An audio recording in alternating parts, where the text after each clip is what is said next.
मस्त अशी हॉटेलसारखी पालक कोफ्ता करी बनवली आहे आणि कोफ्तेसुद्धा खूप छान खमंग झाले आहेत. तर त्यासाठी इथे पालकाची एक जोडी घेतली आहे, त्याचे देठ काढलेत आणि ही पानं स्वच्छ धुवून घेतलेत. पानांमधील पाणी निथळून पालक कापून घ्यायचा.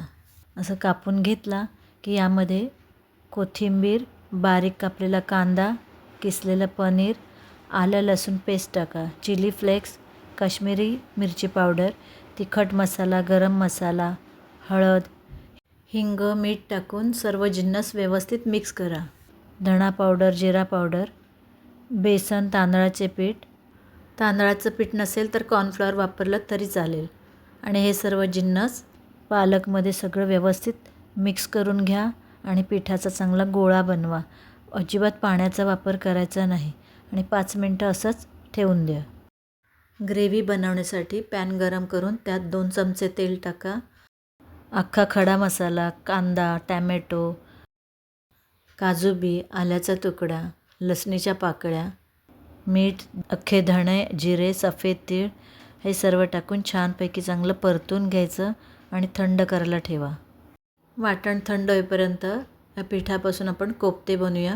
छोटे छोटे असे गोळे करायचे आणि ते डीप फ्राय करून घ्यायचे. तेल चांगलं गरम करून घेतले.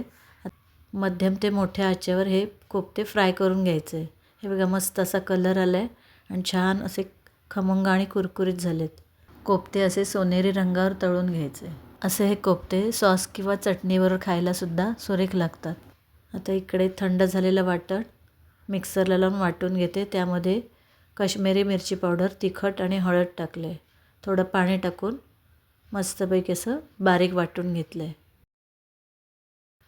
पॅन गरम केलं आहे. त्यामध्ये 2 चमचे तूप, 2 चमचे तेल टाकलं आहे. बटर टाकलं तरी चालेल आणि त्यात ग्रेव्हीचं वाटण टाकून व्यवस्थित परतून घ्या आणि थोडंसं पाणी टाका.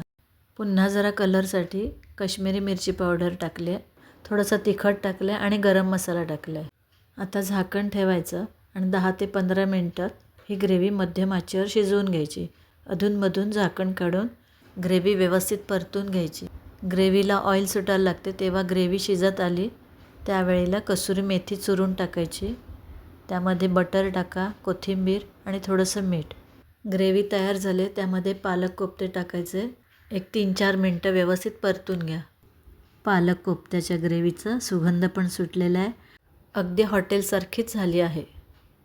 पालक पनीर कोफ्ता भाजी तयार आहे.